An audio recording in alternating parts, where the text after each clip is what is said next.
Labour روم میں جو healthy بچہ ہوتا ہے، یہ بات آپ کی درست ہے، اصولی طور پہ جو بھی بچہ پیدا ہو، ہسپتال میں ہو، گھر میں ہو، کمیونٹی میں ہو، دیہات میں ہو، ایم ہماری یہ ہوتی ہے کہ اس کے ساتھ ایک اسکلڈ برتھ اٹینڈنٹ جس کو کہتے ہیں، کہ ایک ایسا شخص، اور ضروری نہیں وہ ڈاکٹر ہو، کوئی لیڈی ہیلتھ ورکر بھی ہو سکتا ہے، پہلے ہمارا کیڈر ہوتا ہے مڈ وائفز کا، وہ بھی ہو سکتا ہے، جو کہ بچے کو ریسسیٹیٹ کرنے میں یا فوری طور پہ اس کو اسٹیبلائز کرنے میں جس کو آتا وہ موجود ہونا چاہیے. اور کوشش ہماری یہی ہوتی ہے کہ بچے. اور یہاں یہ بھی آپ ایڈ کیجئے گا کہ ریسیسیٹیشن یہ کوئی عام کام نہیں ہے جو سمپلی کیا جائے، یہ ٹرینڈ لوگوں کا کام ہے. جی، اس کو ٹریننگ کی ضرورت ہے، یعنی اس میں ٹرین ہو سکتے ہیں. اور ریسیسیٹیشن کے بھی ہم نے فرق لیولز رکھے ہوئے ہیں، کمیونٹی میں کس حد تک لے کے جانا ہے اور ہسپتالوں میں کس حد تک لے کے جانا ہے. لیکن جو زیادہ تر بچے ہیں، اور یہ سمپل میجر سے سیو ہو سکتے ہیں، تو جو مڈ وائفز کمیونٹی ورکرز جو ہیں ان کو ہم وہ simple measures that is going to save a large chunk of your population. تو بات یہ شروع ہوئی تھی کہ وہ لیبر روم سے کوشش ہماری یہی ہوتی ہے کہ وہ برتھ اٹینڈڈ ہو by a skilled birth attendant, تاکہ اگر کوئی آپ کو انٹرونشن کی ضرورت ہو، اسٹیبلائز کرنے کی ضرورت ہو، آپ وہ کر سکیں. لیکن ہم بالکل غیر ضروری طور پہ بچے کو ماں سے سیپریٹ نہیں کرتے.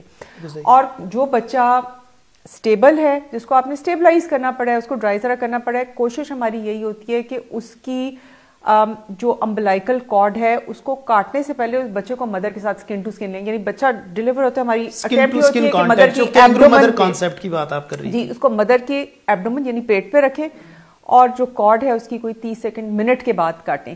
یعنی ہرگز ہم اوائڈ کرتے ہیں مدر اور بچے کی سیپریشن. اور ہماری کوشش ہوتی ہے کہ آدھے گھنٹے کے اندر اندر وہی بچہ سکن ٹو سکن رہتا ہوا ماں کے ساتھ بریسٹ فیڈنگ بھی شروع کر دے. ان بچوں کو ہم نرسری میں نہیں لے کے آتے، یہ مدرس کے ساتھ لیبر روم میں ہی رہتے ہیں اور وہیں سے اپنے گھروں کو ڈسچارج ہوتے ہیں. بالکل صحیح ہے. تو میرٹ کیا ہے نرسری میں آنے کا؟ میرٹ نرسری میں آنے کا یہ ہے کہ ایسا بچہ جس کو میڈیکل کیئر کی ضرورت ہے، جو مدر کی بیڈ سائڈ پہ آپ نہیں دے سکتے.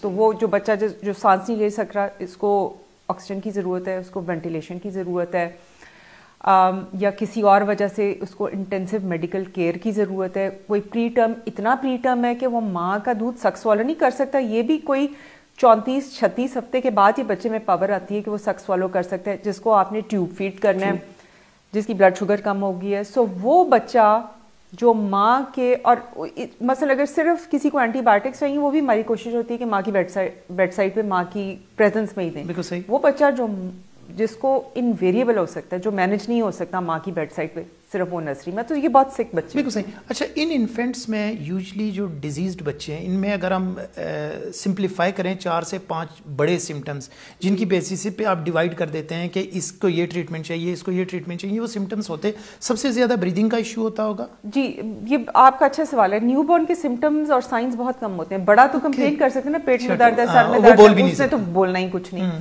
تو ان سائنس کو ہم کہتے ہیں ڈینجر سائنس، جو ہم مدرس کو بھی سکھاتے ہیں کہ بچہ گھر جا رہا ہے لیکن آپ یہ چیزیں دیکھتے رہیں، اگر ان میں سے کوئی سائن ڈیولپ ہو تو واپس لے کے آئیں. سب سے پہلے بریدنگ ڈیفیکلٹی، یعنی سانس لینے میں دشواری، بچہ سانس لے گڑے پڑ رہے ہیں، ایفرٹ اس کی زیادہ ہو رہی ہے، نیلا ہو رہا ہے بچہ. وہی پوچھنے لگا تھا کہ ایکسٹریمیٹیز کا سائنوسس نظر آتا ہے. ایکسٹریمیٹیز کا، جی خیر ہاتھ پیر کا جو بلو ہونا، ایکرل سائنوسس جسے ہم کہتے ہیں، وہ نارمل بچوں میں بھی 24 گھنٹے تک. مین چیز ہوتی ہے کہ ہونٹوں کے ارد گرد سینٹرل سائنوسس جسے ہم کہتے ہیں، وہ ڈینجرس ہے. بالکل صحیح. تو فیڈ بچہ صحیح نہیں لے رہا، بچہ ٹھنڈا ہو رہا ہے، اپنا ٹیمپریچر نہیں مینٹین کر پا رہا، یا کچھ ایڈوانس ڈینجر سائن، یعنی اس کو جھٹکے لگ رہے ہیں، فٹس پڑ رہے ہیں. تو یہ سارے سائنز ہم مدرس کو بھی بتاتے ہیں، جنرلی کمیونٹی میں ٹیچ کرتے ہیں کہ ان میں سے کوئی بھی سائن نظر آئے تو آپ ہسپتال واپس. تو پہلا ایشو بریدنگ ڈیفیکلٹی، اس کے علاوہ اور کیا ہوتا ہے؟ ناٹ فیڈنگ ویل، فیڈ نہیں لے رہا. اوکے. اچھا، یہ جو بچہ وامٹ کر دیتا ہے شروع میں، کیا آپ اس کے بارے میں کہ یہ نارمل پروسیس کا حصہ ہے، ممکن ہے، یا اگر بار بار کرے تو ڈینجرس ہے؟ جی، بار بار کرے تو دیکھیں، ایک ہوتی ہے ریگرجیٹیشن جو بچوں میں کامن ہے، یعنی دودھ نکال دینا. یہ بچے ہیلدی ہوتے ہیں، ویٹ گین کر رہے ہوتے ہیں، ان کو بھوک لگ رہی ہوتی ہے، ایکٹیو ہوتے ہیں، الرٹ ہوتے ہیں، ماں کو دیکھ رہے ہوتے ہیں، ٹائم پہ سو رہے ہوتے ہیں، جاگ رہے ہوتے ہیں، باقی ساری چیزیں نارمل ہوتی ہیں. ریگرجیٹیٹ کر دیتے ہیں. یہ بعض دفعہ ایکسیسو فیڈنگ سے یہ باٹل فیڈ بچوں میں زیادہ ہوتا ہے، بریسٹ فیڈ بچوں میں کم. بریسٹ فیڈ بچے میں بچے کا جب پیٹ بھر گیا اس نے سک کرنا بند کر دینا، اس کو فیڈ آنا بند ہو جانا ہے. باٹل فیڈ میں یہ ہوتا ہے کہ آپ منہ میں ڈیلی جا رہے ہیں، اس کو پر فورس، اس کو بھوک نہیں بھی لگی، منہ میں چونکہ آ رہا ہے تو اس کو نگلنا پڑ ہی رہا ہے، تو جب وہ ایکسٹرا لے گا تو وہ باہر نکالے گا. تو اگر باقی فیچرز اس کے ٹھیک ہیں، ریگرجیٹیشن وہ بچوں میں ہو جاتی ہے. پرسسٹنٹ وامٹنگ، بار بار جب بھی آپ فیڈ دیں وہ الرٹ رہے، اور اس کے ساتھ اور سائنز اس میں آ رہے ہیں، وہ ڈھیلا پڑ رہا ہے، سو زیادہ رہا ہے یا کوئی اور ڈینجر سائن آ رہا ہے. تو بار بار اگر وامٹ کرے گا تو ایسپریشن کے بھی چانسز ہیں, چھوٹا ہے جی. ایسپریشن کے چانسز لکلی جو ہیلدی نیو بورن ہے اس میں کم ہوتے ہیں, لیکن اگر جو ڈیزیزڈ ہے یا پری میچور ہے وہ ایسپریٹ کر سکتا ہے, خاص طور پہ اگر اس نے غنودگی کے عالم میں کیا, کیونکہ نارملی ہماری جو کھانسی کاف ریفلیکسز ہم کہتے ہیں, آپ کو پتہ ہی ہے کبھی کوئی پھندا لگ جائے تو کتنی فورسفلی آپ اس کو کرتے ہیں, یعنی وہ لنگز میں جانے سے ایک healthy alert even new born اس کی ریفلیکس ہوتی ہے, بہت اسٹرانگلی اس کو کاف آؤٹ کر دیتے ہیں. لیکن اگر وہ کسی وجہ سے مدہوشی بے ہوشی کے عالم میں اس کی ریفلیکس ہیلتھ کمپرومائزڈ ہے, ہاں, تو پھر وہ بالکل ایسپریٹ بھی کر سکتے ہیں. اچھا, آپ نے ایک بات کی تھی کہ جو آپ کے پاس پیشنٹس جو بچے آتے ہیں جو پری میچور ڈیلیوری کا کیس ہوتا ہے, ان بچوں کے اندر عام طور پہ آرگنز ڈیولپ نہیں ہوتے, آپ نے بھی بات کی تھی, ان بچوں کو کیسے مینیج کرتے ہیں آپ لوگ؟ یہ تو آپ نے بڑا کمپلیکیٹڈ سوال پوچھا. دیکھیں, ان کی مینجمنٹ جو ہے نا اس کے بڑے ایسپیکٹس ہیں. جو امیڈیٹلی ایسپیکٹ آپ کو ہٹ کرتا ہے نا وہ ان کی بریدنگ ڈیفیکلٹیز ہوتی ہے, تو ان کو ہمیں سپورٹ کرنی پڑتی ہے. بعض بچے جو خود سانس لینے کی طاقت رکھتے ہیں ان کو بسا اوقات صرف آکسیجن ایئر بلینڈڈ آکسیجن ہم دے دیتے ہیں کہ وہ ان کی سیچوریشن یا آکسیجنیشن مینٹین رہے.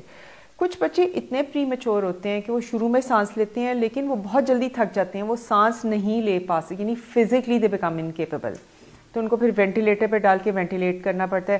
اس سارے کو ہم ریسپیریٹری یا وینٹیلیٹری سپورٹ کہتے ہیں. ڈیپینڈنگ پروگنوسس کیا ہے ایسے بچوں کا؟ پروگنوسس تو obviously ان کا ذرا گارڈیڈ ہی ہوتا ہے, خاص طور پہ اگر 28 ہفتے سے کم بچہ ہے, 1 kg سے کم بچہ ہے, لیکن یہ ہم کبھی نہیں کہتے کہ اب اس میں کچھ کر نہیں سکتے, بیکاز آپ نے سپورٹ ان کو ہر طرح سے کرنا ہے. سو امیڈیٹلی وہ پھر ان کا ٹیمپریچر کنٹرول, ان کے فلوئڈ, اگر وہ دودھ پی نہیں پا رہے, ان کا گٹ میچور ہے تو ان کو کچھ نیوٹریشن ہمیں ان کو تھرو ڈرپس اینڈ انجیکشنز دینی پڑتی ہے. انفیکشن کو ان کو واچ کرنا پڑتا ہے, انفیکشن سے بچانا پڑتا ہے. تو یہ بڑا مینی فولڈ ہے. پھر ان کے برین میں بلیڈ وہ بڑی ایزیلی کرتے ہیں, ان کے خون جمنے کی کیپیسٹی ہوتی ہے وہ صحیح نہیں ہوتی. ٹو میک اٹ سمپل, اس کا مطلب ہے کہ یہ بچہ 28 دن تک آپ کو دن رات جگاتا ہے. بالکل, اور ڈیپینڈ کرتا ہے, اگر کوئی بچہ بہت پری میچور پیدا ہوا ہے, وقت سے 2 مہینے پہلے پیدا ہو گیا تو وہ آپ کو 2 مہینے تک دن رات جگا, اگر کوئی 3 مہینے پیدا ہو گیا تو وہ 3 مہینے تک دن رات آپ کو جگا سکتا ہے.